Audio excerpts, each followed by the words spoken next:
Okay, good morning po sa inyong lahat mga kapatid. Ako po si JDB, ang inyong abang lingkod. Abay, pag-usapan naman po natin ngayon, ito naman pong si Senator Jinggoy Estrada at si General Torre. So, hindi inaasahan ng marami, magiging ganito ang reaksyon nito ni Jinggoy Estrada. Sabi nga niya, it's not a good choice. Ngayon lang tayo magkakaroon ng napaka-arroganting Chief PNP. Kasi hindi po umubra sila Jinggoy Kitore nung inimbi-imbestigahan nila, di ba? Doon sa pagka-aresto kay Duterte. Ano, sabi sa balita, Senator Jinggoy, hindi bet si Torre bilang susunod na PNP chief. Sabi nga, napaka-arroganteng chief. Lagi naman ganyan si Jinggoy eh. Naalala ko noon nung etong si Zamora, kinumpronta rin nila yun, di ba? Si Mayor Zamora ng San Juan kasi laos na sila, itong mga Estrada, laos na sa San Juan. Pahirapan na ngang manalo pagkakonsehal yung kalahi nila eh. Oh, ano ang si ano ba yung Zamora? No, not Zamora. Bagkos yung isang opisyal ng kapulisan na naka-assign nung time na yon doon sa San Juan. Kasi sila, hinuli sila nung 'di ba talo silang dalawa ni Jinggoy at saka si JB. Oh, dahil campaign period nag-aaway. Nangyari ngayon, wala sila sa pwesto. Tapos meron silang violation, hinuli sila. Hindi niya matanggap 'yon. Na dahil ba wala na sila sa pwesto, ginaganon-ganon na lang sila. Oh, dapat nga hindi nanalo to eh. 'Di ba? Opo. Grabe nga yung mga yan eh. Okay, now going back, sabi rin sa balita sabi ni Jinggoy, for me, kaya ko magayahin si Jinggoy. Sa Erap kaya ko eh. For me kung tatanungin, that's not a good choice, sabi niya. Hindi raw magandang magandang pinili ng ating Pangulo. Ngayon lang tayo magkakaroon ng napaka-arroganteng Chief PNP. Now, sabi niya, I do not know. That remains to be seen. Sabi niya, nang tanongin daw tungkol dun sa kanyang expectation kay Torre no, sa kapulisan. Sabi niya, ewan ko. But tingnan natin kung nga magagawa niyan. Pero sabi niya, if he will continue his arrogant ways in governing the police force, I don't know what will happen. Ito pa, may payo rin daw siya kay dito kay PBBM tungkol doon o kay tungkol sa tiwala. No, sabi niya, may tiwala sa kanya ang Pangulo. So be it. Di sana mag-perform siya na maganda. Dapat naman po talaga, di ba? Dapat maganda. May loyalty. Yan, sana huwag niya sirain yung pagtitiwala ng Pangulo sa kanya. Palagay ko naman yan ang bagay na hindi gagawin ni General Torre. Ang sirain ng pagtitiwala ng Pangulo. Kaya nga siya naging Chief PNP. First time na ang PNP ay magkakaroon ng hepe na hindi po galing ng PMA, hindi po mista. No, 'di ba? He came from Mapua, engineering yung kurso niya. Tapos nung nasa senior stage na siya, lumipat siya diyan sa PNPA nung nagkaroon ng PNPA. Parang mga first batch sila ng PNPA.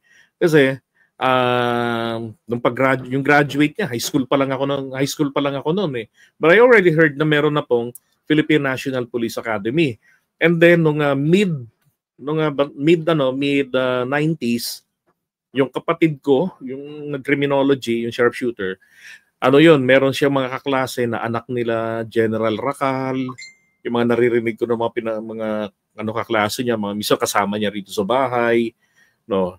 As pinag-uusapan nila nga na pagkatapos nila ng criminology sa Manuel L. Quezon, hindi pa ako pwedeng mag-asawa. Kailangan ko pang mag-PNPA, yun ang gusto ni Dad. Sabi ko, gandang babae pa naman. Tapos yun nga, nag-PNPA sila. Diba? At saka, tawag dito ganda nung nangyari kay Torre. Nakita talaga yung tapang niya. Diba? Na-assign siya ron sa POR 11. Ang mga na-assign dati doon, walang magawa kay Kibuloy. Walang walang achievement. Uuwi na. Parang ano parang inutusan mo, pagbalik sa iyo, wala daw pong tinda. Hindi man lang naghanap ng ibang tindahan kung saan po makakabili, di ba? Parang pagkatanong, meron kayong yelo? Ay, wala. Uwi na, wala daw pong yelo. Oh, may pumunta doon, di ba? Taga NBI. Oh, balik din, wala. Yung pala malaman-laman, recipient ng mga kawang-gawa ni Kibuloy. Ay nako. So nung nalagay si Torre, dinagamit niya yung background niya sa engineering course niya. 'Di ba? Nag-hire pa siya. Talagang magawa. 'Yun ang nagustuhan ko lalo kay Torre. Magawa lang yung kanyang misyon. Kahit na halos imposibleng bagay na kaya niyang i-justify, gagamitin niya. Sino mag-aakala na huhukayin niya yung lupa? Gagamitin niya yung heartbeat sensor, yung metal detector. Tapos nag-hire siya ng mga minero, 'di ba? Yung mga hinire naman yung mga minero, hindi naman para maghukay lang, kundi para yung kasi mga marunong gumamit ng equipments eh. Oh.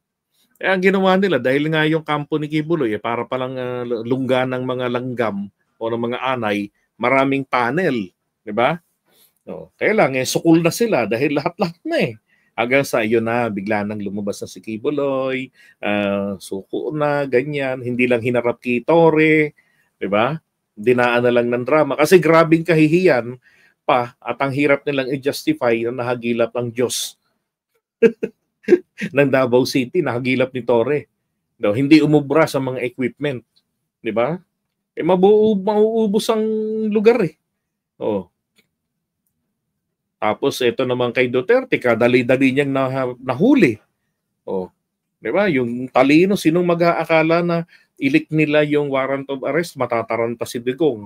Tatakbo ng Hong Kong, lalabas. Kasi nga naman, kung dun sa Davao, mahihirapan daw silang hulihin. Mauulit yung nangyari kay Kibuloy. So anong ginawa? Naglagay ng 2,000 pulis sa loob ng Davao City, doon sa may airport. Tapos, ang ginawa ngayon, pinalik yung warrant of arrest na taranta, umalis ng Pilipinas. Diba? Kasi baka magkaroon ng siege. Tapos pagbalik ng Pilipinas, dahil nga expected nila, hindi ito uubra na bibigyan-bigyan ng asylum doon dahil member ng Interpol and China. Uhulihin ito.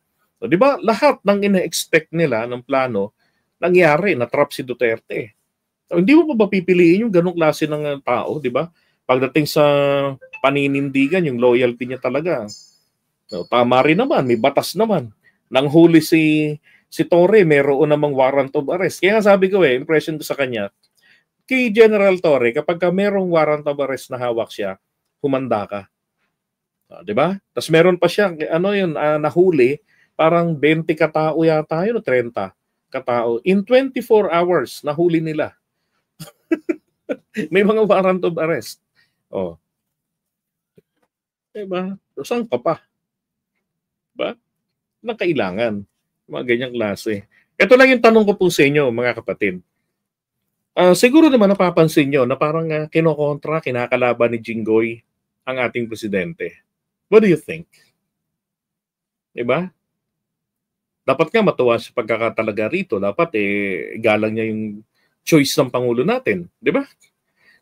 Wala nang mga pasapasakali.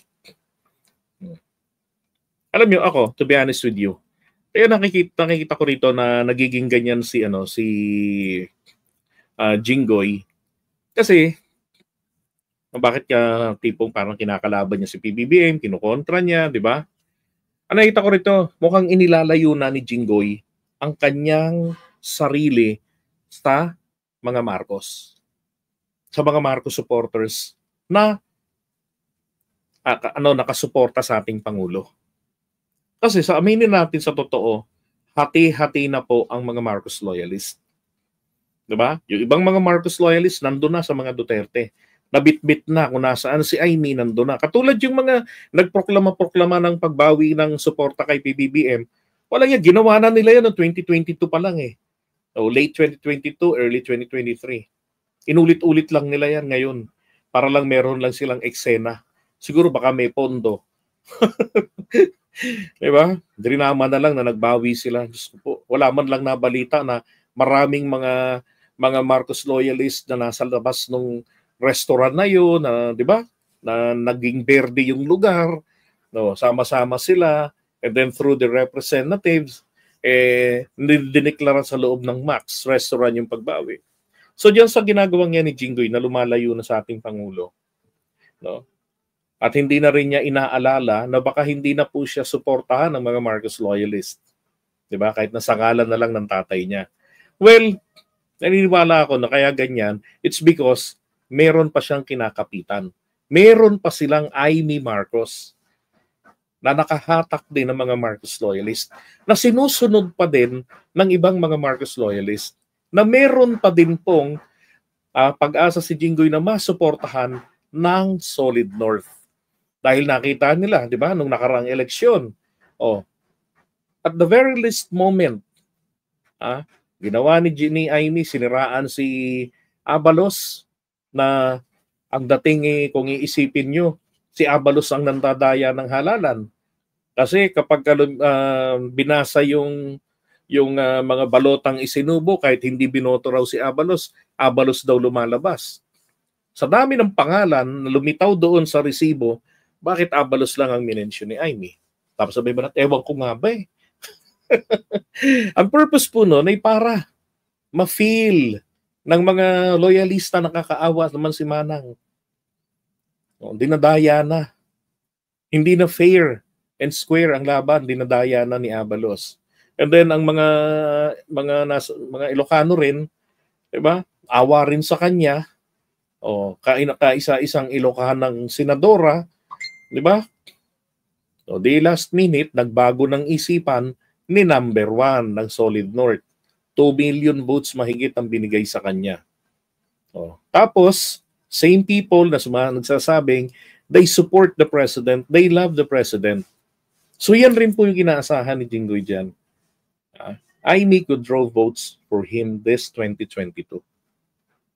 Diba? Isa pa, kung napansin nyo, lahat ng mga kumukontra na ngayon sa ating Pangulo, yung nag-aatras ng impeachment, lahat po sila, kung titignan niyo sa i-Google ninyo, kabilang sila lalo ng 2022 sa mga inendorso ng INC. INC ayaw po nilang i-impeach si Sara. So, nangihinayang to, baka hindi ma-endorso. Diba? At siguradong, laglag ito. Alam niya kasi na kahit na alam ng mga miyembro ng INC na hindi na tama ang ginagawa nito, napakaraming loyalistang member dun eh. Kaya lang, pikit matang, sisikmurain na lamang sa ngalan ng pagkakaisa, iboboto siya. Tapos sabay sigaw, impeach Sara. No to Jinggoy. Di ba? Yun eh. Kasi yung kaibigan ko, ganun din sinasabi eh. Sakit man sa loob ko. Kaya lang, kailangan magsakripisyo. Sakripisyo ka dyan. Diba? Sa 2028 yan. Yan po nakikita ko dyan kung bakit ganyan si Jinggoy ngayon. Na kumbaga lumilihis, lumalayo. Dahil po, hindi siya natatakot na mawawala ng boto mula po sa INC, mula po sa, yun ang piniplease niya eh, mula po sa mga DDS voters, mula rin po sa mga Marcos loyalist, Amy faction. At sa isa pa, sa Solid North. Na once and for all, pinili nila si Amy kesa kay PBBM. And I don't know why. Diba? Okay?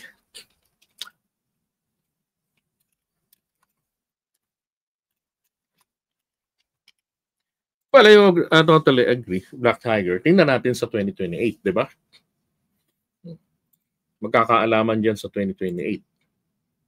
Ito nga si Ping Lacson, no? Sabi ni Jinggoy, bad choice daw. Pero kay Lacson, kay paring Ping, from what I heard and observed about him, he's a decisive, firm, and mission-oriented official. So, he deserves to be appointed as chief of the PNP. Diba? Pareho lang naman, diba? Former chief PNP rin naman si Ping Lacson eh. Buti pa si